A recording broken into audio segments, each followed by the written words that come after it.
Hello, my name is Professor Murray Hitzman from Science Foundation Ireland Research Center in Applied Geoscience, and I'll be speaking to you today about the importance of geological models for critical metals exploration. I'd like to thank Sebastian Benavides and all the others in the conference committee for inviting me. I'd also like to say I wish I was with you there in Lima today. Unfortunately, my research center has an international review next week, and that review was scheduled after I'd accepted the invitation to talk, so my apologies. Also, mi español es muy malo. So I'm going to give the talk in English, but I have put in Spanish translations of the important points. I hope my Spanish translations are legible to folks. What I'm going to talk about are three main themes: why critical metals, the development of new ore deposit models, and why non-traditional models may be the most important for our future. So first slide shows metal production today. Source is the British Geological Survey. And what it shows in terms of all metal and ores mined, you can see this total here, and the vast majority of it's iron, 3 billion tons. This is per annum, and the iron is used primarily in steel for construction. The other types of metals, including the industrial metals and ores shown in blue, and technology and precious metals shown in this black line, are the rest of what we mine. If we look at the blue first, industrial metals and ores, we start with aluminum, the largest, up to manganese,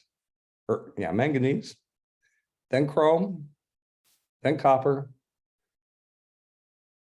titanium, zinc, lead, nickel, zirconium, and magnesium. And if we go over to the technology and precious metals, this little box here, we can see tin being the largest, then molybdenum, antimony and cobalt, lithium, vanadium, tungsten, the rare earth elements, silver, and then gold. And the very small little bit here is PGMs.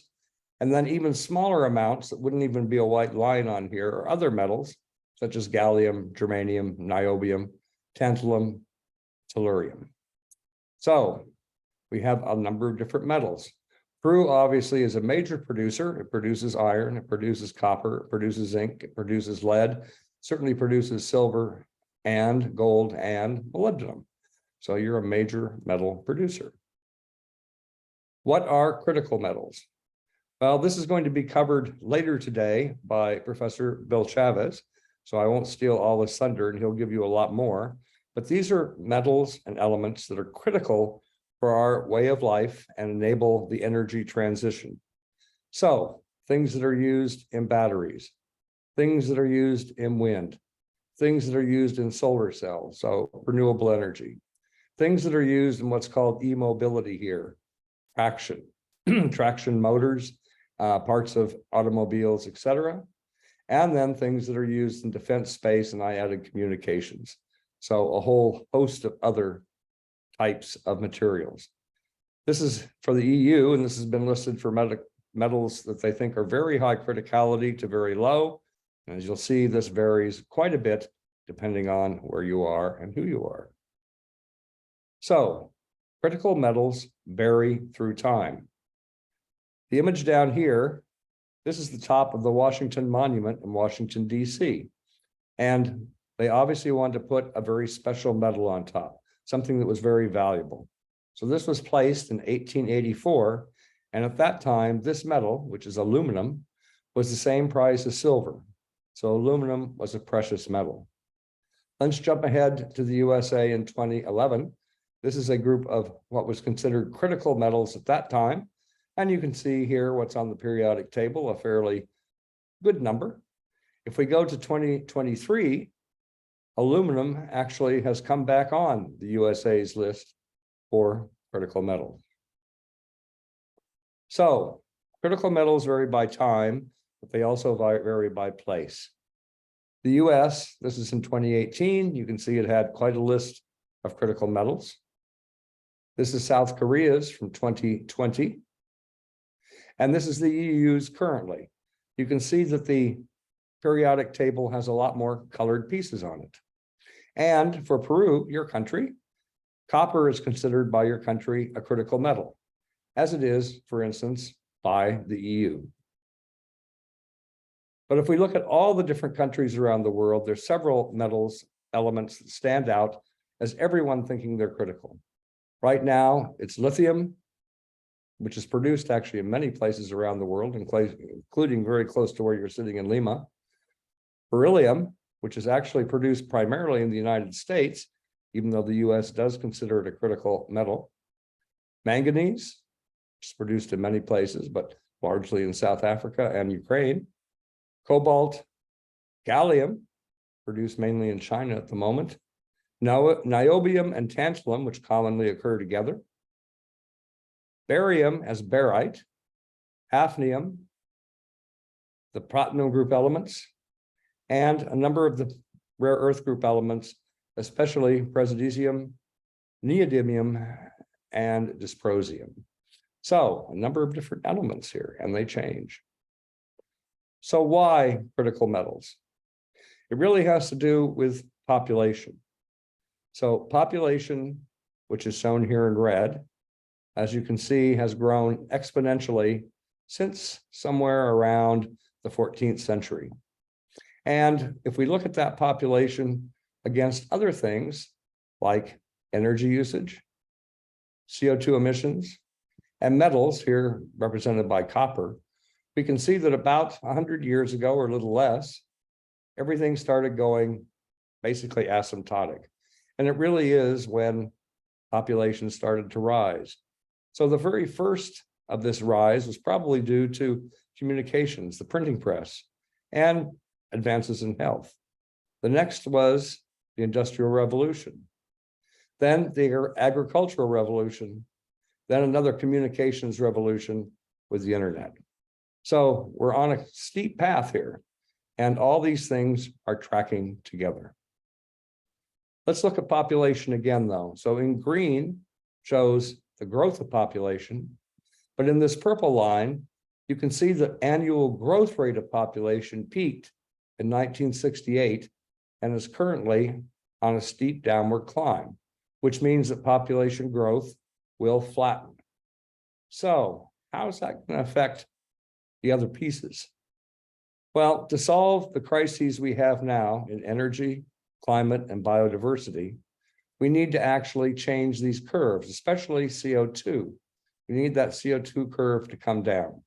So population's still rising, but we need this to change. This is going to require an awful lot of change in society. But a lot of people in the world don't have what many of you in the audience have, what I have here in Ireland, and that is a very high quality standard of life, and they deserve it. So they need to keep getting more energy and more metals. The two red lines here are showing the time between essentially today, or just not too long ago, and 2050, when IPCC and others say we basically have to have gotten this curve down far enough that we're on a trajectory that the climate on the planet will not change significantly. Basically, we have one generation to do that. One generation. That's your generation. So models. I'm going to tell you why they're important and why they can hopefully help us get where we need to go. A model is a description or an analogy used to help visualize something that cannot be directly observed. An ore deposit model is a synthesis that combines a number of observations to improve understanding of why and where a mineral deposit can form that we can use for exploration.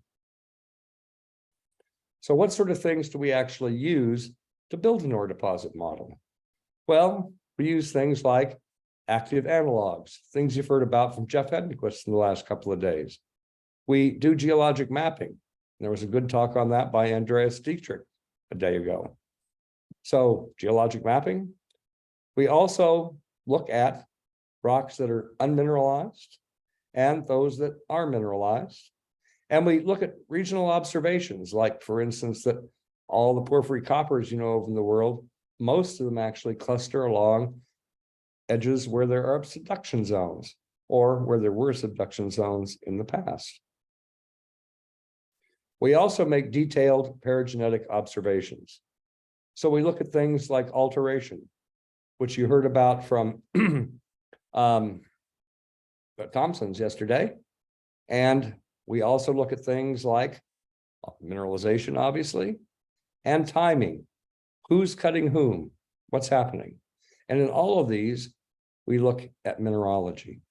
So we're looking at very specific, but very simple things that we can actually observe with our hand lens, actually sometimes without a hand lens, sometimes with a microscope, and sometimes with more detailed tools. And those detailed tools lead us into the laboratory where we also can figure out other things. So we use geochemistry to understand the relationships in terms of the chemistry between different minerals. And excuse me, how different elements like iron, potassium, and copper relate to pH. We also actually are able to date rocks or date phases of mineralization or alteration, giving us absolute chronology of events.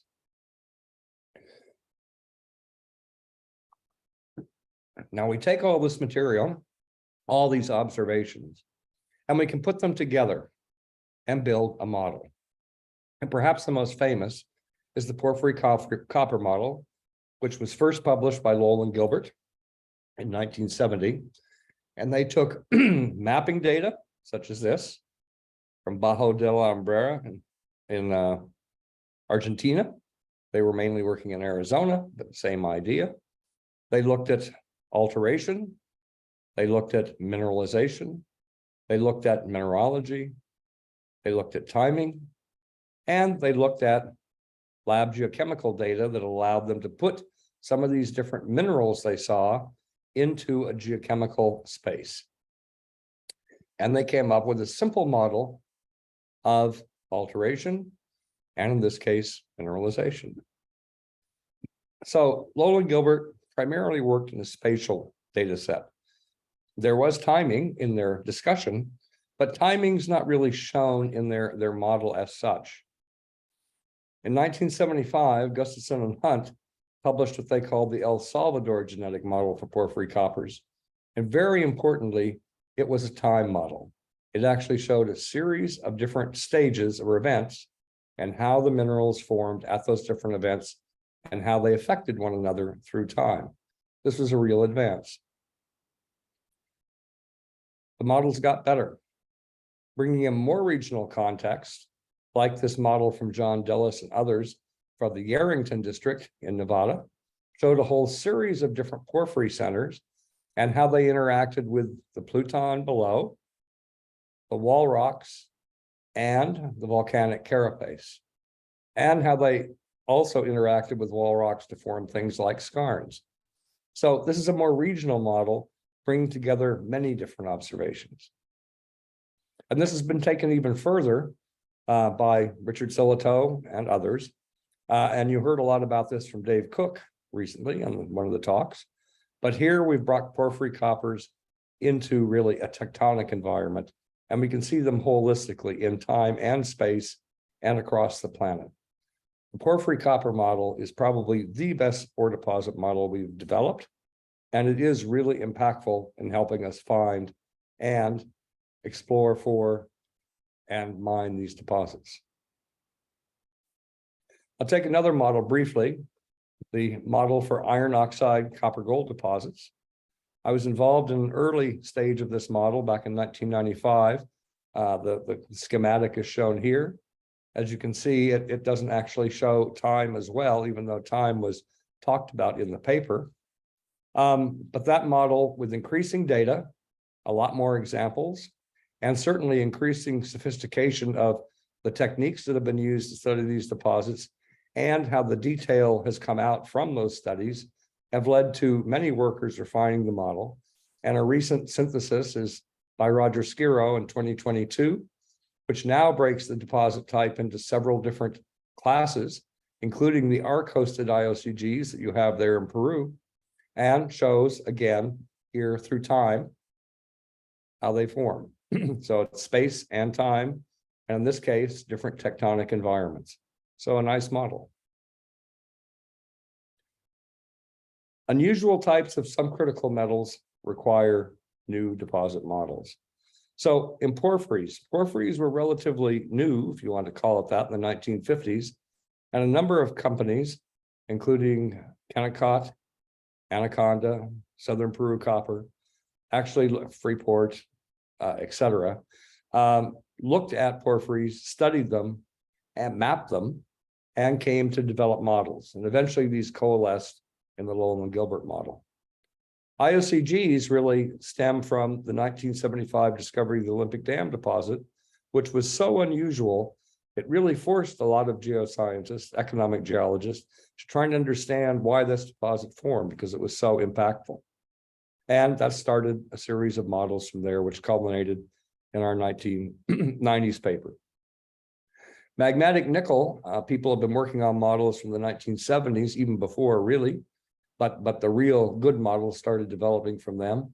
And as I'm going to show you in a minute, I'm going to focus on nickel, because I'm not going to look at magmatic nickel, but I'm going to look at other unusual deposits which have been found, which cause us to create new models. So the first one is the Abbury deposit in Tasmania. It's a relatively small deposit.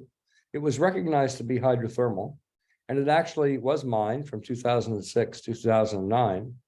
And in this deposit, the model now is that the nickel itself was from ultramafic rocks, and those metals were moved via hydrothermal fluids from a granitic stock, which was down below. That stock exhaled fluids, which carried the metals, leached them from the ultramafic rocks, leached them up, and then they reacted in this cupola to form a nickel ore body. So hydrothermal nickel, sourced from one rock type, moved via fluids from another. Another example of something similar is the Jaguar deposit, a bit bigger deposit. This is in Brazil. It's an iron oxide copper gold style of deposit. The deposit occurs in structurally hosted magnetite apatite bodies, and there's later sulfides. The sulfides are not really, there's very few copper sulfides. They're mainly nickel and iron sulfides. And they're located, the ore bodies, adjacent to the Puma layered mafic ultramafic intrusion, which is shown here in green and blue here, green and blue here. The Jaguar deposit sits here, and it's an area where there probably were other intrusions, probably granitic rocks here, that caused that leaching of the metals from these rocks, and they formed into the magnetite apatite deposits and were precipitated there. We'll switch gears a bit. These are slightly different deposits again. These are deposits where the nickel is hosted in black shales. And we actually know of several different types. Deposit that's produced in Finland, other deposits in Canada which have not been produced, and a number in China which are. All of these deposits are sulfide enriched, very highly organic shales with nickel-bearing sulfides. There seems to be two distinctive suites, a zinc-nickel association, mainly in the Finnish deposits, and a nickel-moly association, mainly in the Canadian and Chinese deposits. And while we don't really know yet exactly why the nickel is there, there is some evidence that it may actually involve direct scavenging of the metals from the seawater by the high organic contents. You can see that we know of a lot of different places where these are found. We have some recent analogs as well, where we can go and sort of see something what we think is the process happening today. This just shows China. This is the mineralized outcrop through China. You can see it's huge, a number of mines along its length. So this is very significant regional scale mineralization, very different from the other deposits we've seen. I'm going to switch gears here for a second. You heard earlier in this conference from Patrice Babé et al. About petroleum and how it could influence exploration there in the Andes. I think the knowledge and technology in the oil and gas industry is astounding, having worked there myself. And we need to bring the knowledge and that technology into minerals. We need it to use it to inform our mineral deposit models. And so this next type of nickel deposit I'm going to talk to you about is one where petroleum knowledge is needed. And these are several deposits that have been found in the relatively recent past in the Central African Copper Belt in Southern Africa. And the first is the Enterprise deposit, which was discovered by Doug Jack in 2011. It's a modest sized deposit. It's just going into production now. And we know that the hydrothermal deposit formed from redox reactions involving highly saline fluids. We know the highly saline fluids from a master's by Monsha Zimba from First Quantum Minerals, who recorded salinities up in excess of 50% weight percent sodium, so very high salinities. It also has a very interesting alteration assemblage seen here in the core. All the little white dots you see here, most of them have a little blue tinge, and that's because they're kyanite. The dark material is dark kyanite plus quartz, and it's dark because it contains a lot of organic matter. Some of it has multiple percent total organic carbon.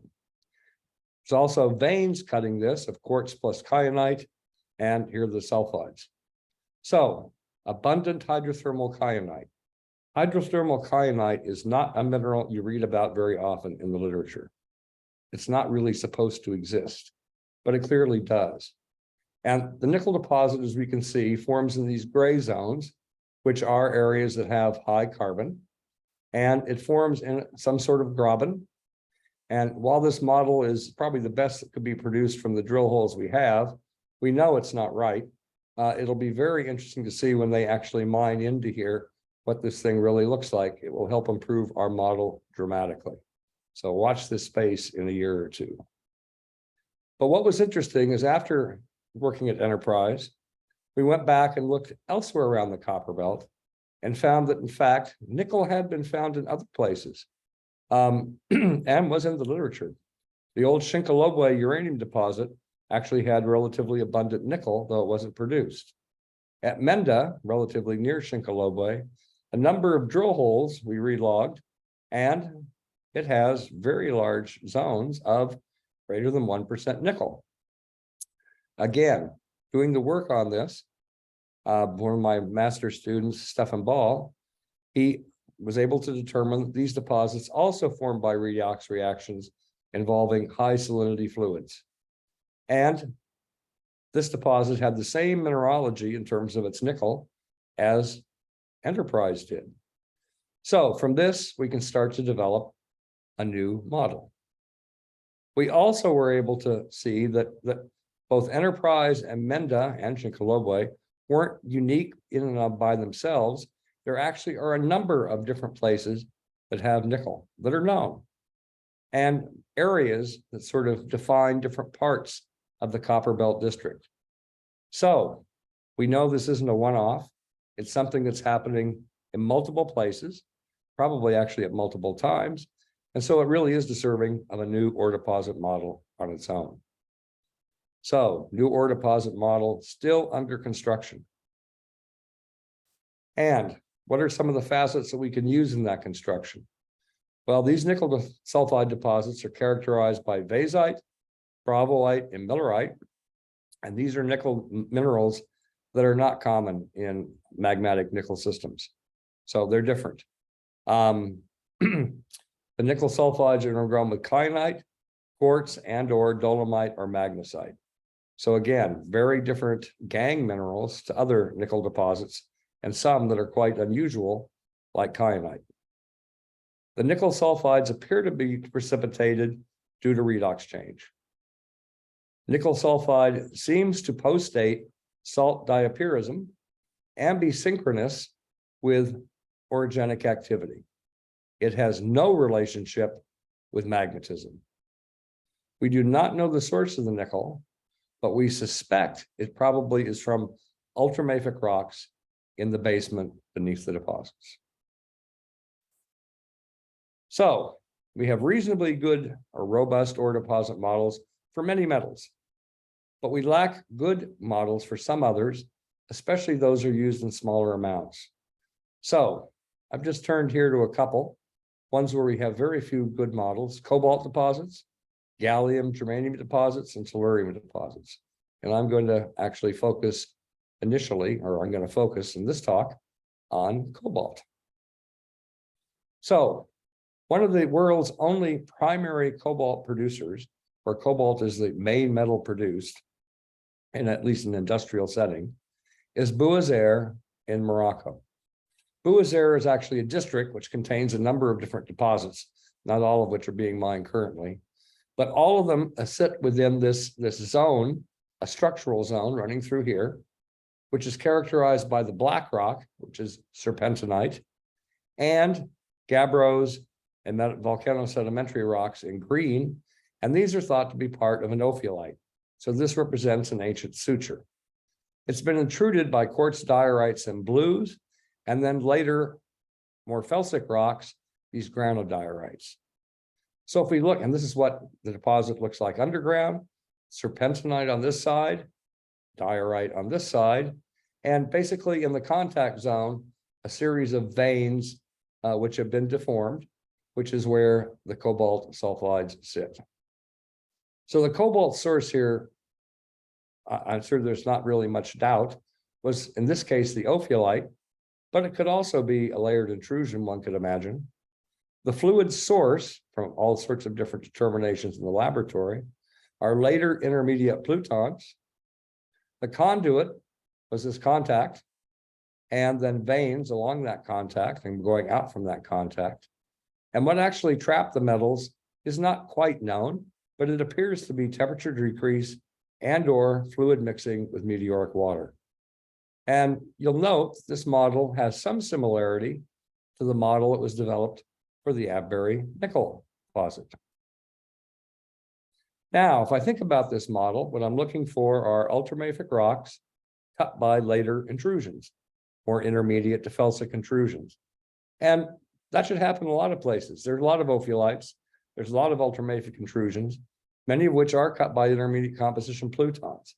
So if I look at the map of the geologic map of the world, I can see several different places where I may find them. I actually know that there are deposits of this type which have been discovered up here in northwestern North America. I suspect there are other ones in other places along the western axis of the Americas, in the Tethyan belt, in the Central Asian belt, in the Himalayan going down into Southeast Asia, in Southeast Australia, and in the actively accreting terrains from New Guinea into the Southwest Pacific. So a lot of different places here. So what do we need to develop a new model? Well, I'd suggest first looking for a poorly understood ore deposit or deposits are those that do not seem to fit an existing model. So the nickel deposits I showed you all didn't fit the paradigm model, which is magmatic nickel. Take those deposits and study them closely and their setting. Try to determine if something novel is happening that allowed the formation of the deposit. For instance, at Abberry and at Bouazer, a later intrusion which was able to mobilize the metal in the ultramafics and move it to another place. You need to test the model. Obviously, easiest area is first in the area of the deposit itself, sort of brownfields, and then more widely, green fields. And that's what we tried to do in Copper Belt, where we looked immediately around Enterprise first, and then discovered we had other deposits elsewhere in the district more broadly, sort of a greenfield search. Now, I come back to this Bouazer type. So this is a really simple model, right? Ultramafic rocks, later intrusion. Why isn't everybody out looking for this kind of cobalt deposit? And there is a reason. And the reason is economics. Something else is needed, right? Something else that wasn't in the original model. So let's go back to Lowell and Gilbert. And Lowell and Gilbert actually had one really interesting thing that most people don't think about. So they had geology, but they actually had more than geology. This model actually introduces economics. It uses the word ore and it uses the word lower grade, right? So they're bringing in something different that's not just pure geology. It's actually a different concept to make the model more useful. I'm going to talk more on this in later talks.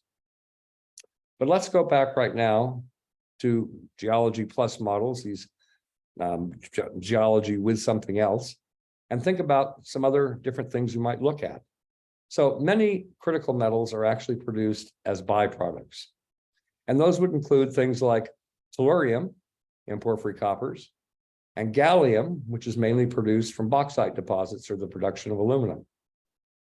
We really need models of why critical metals are in some deposits and not in others. I would say that new models are desperately needed in this area.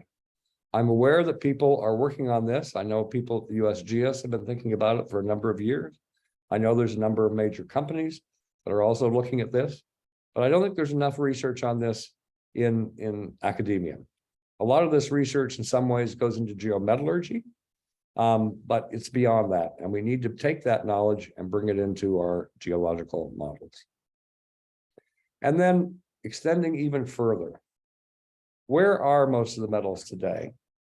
Well, most of the metals probably still are in pristine deposits sitting somewhere in the earth.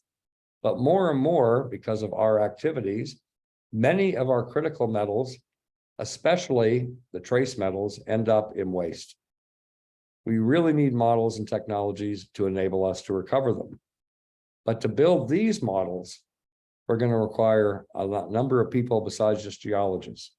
Mining engineers, how do we actually mine waste? Where do we mine waste? Chemical engineers, how do we separate it? Material scientists, same question. How do we separate things? And economists, what wastes are worth it and what wastes aren't? So again, new models desperately needed. So in terms of geology plus models for the future, I'd say we need to actually start adding more things. It's routine that we actually apply feasibility or financial models. And gee, Lowell and Gilbert got that right with the very first good model, putting economics into it, even though they didn't exactly think about it that way at the time. Almost all of us now routinely apply environmental models. We all, if we're working in exploration, at least are thinking about an environmental impact statement down the road if we're successful, or many times even just to drill a drill hole. So we're aware of environment and how that may affect a model of what we're looking for. Some deposits with super high pyrite, and maybe not enough of the other metals we need, may be real environmental problems. Others may have high elements like arsenic, which again, make them something that we need to treat carefully. So this is sort of not so hard to do, but we also need to develop social models. And this should be so apparent where you are in Peru. Clearly, you know, we have problems getting social license to actually both explore and to mine. We need to factor in and think about the future in social and how we actually work that in to geology models. Some deposits can be mined open pit, some mined underground, some both. Which is more acceptable in the society? How do we think about that when we go for exploring? Should that be part of a model? Some deposits have huge footprints like porphyry coppers. Some, like epithermal veins, can actually have very small footprints. Which is better? Is that something of importance? Something to think about. Another thing we need to think about now, especially, is the intersection of data analytics and decision science for building new ore models. So it's clear we currently have huge amounts of data. We have geochemical data, we have geophysical data, we have geological data, we have terrain data, we have geometallurgical data, we have petrological data, we have geochronological data, we have data coming out our ears. How do we deal with it? Data analytics allows us to manipulate huge data sets much more efficiently than we ever could before. Decision science allows us to define uncertainty and to define what quantitative objectives are. This is really critical. We need to use them together to help us develop the new models. And new models are really predictive hypotheses. And those hypotheses need to be tested empirically. But it's important to note that artificial intelligence or AI alone cannot build our new models. Computer will not do it for us. even with the algorithms and the GPT chat we have today, it's not going to do it. We build models in our heads, and we build them based on our experience. So I want to go through just sort of my path, if you want to call it that, to sort of show you where my experience came from. So I grew up in Oklahoma, literally in the oil fields. And when I went to college, I did a degree in anthropology and one in earth science. And I did my honors thesis mapping in the active volcanic chain in Guatemala. I then went and did my master's and PhD in Northern Alaska and worked on metavolcanic and metasedimentary rocks. And here learned an awful lot about other things, social things as well, working in a wilderness area.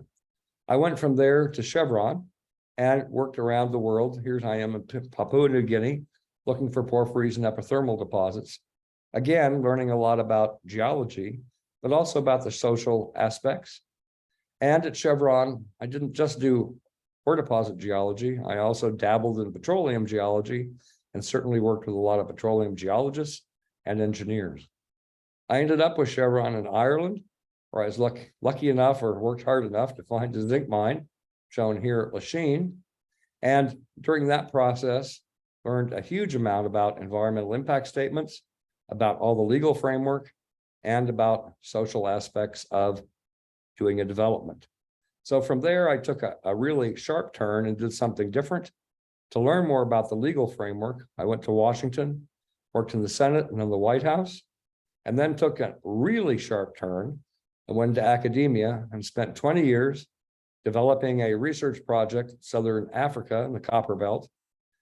And after that time, and it followed my wife back to Washington, D.C., where I worked at the USGS until a change of administration led me to Ireland, where I currently work running a major research center and looking at applied geosciences right across the board, and still maintaining research in places like the Copper Belt.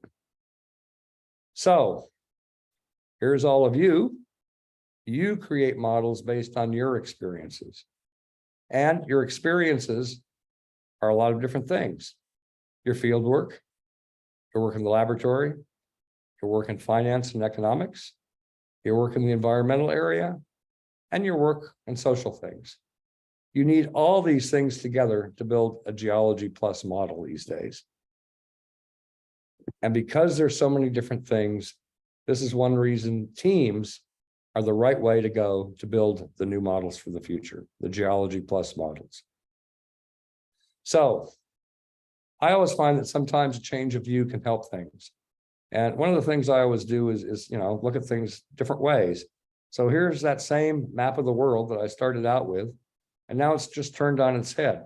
So it's basically the view that you guys have of the world from Peru, right? So a view from the south can be different than a view from the north. This to me sort of looks like dripping pools of magma in a lava lamp, right? All pooling somewhere in the North Pole, but a different vision. As you've heard at this conference and many of the talks that have gone before me, the opportunities for the future as geoscientists are vast. We are really needed to help the planet, to help society on the planet actually meet the challenges of the future. And problems of the present are very real. There's no doubt we have a lot of problems, but we can confront them. New comprehensive models for ore deposits are certainly needed if we're going to actually achieve what we need to achieve and be able to build the future that we all want. And you in the audience, you can build those models. I have every confidence. And the other thing to remember is you're the generation that has to do it. We have one generation to actually get the resources we need to build that better, more sustainable future. So here you are in Lima. I'm sorry I'm on the other side of the world, but from there, all the models we build need to actually address or take into account the United Nations Sustainable Development Goals to be models that'll take us to a sustainable future. And with that, thank you very much. Happy to take questions.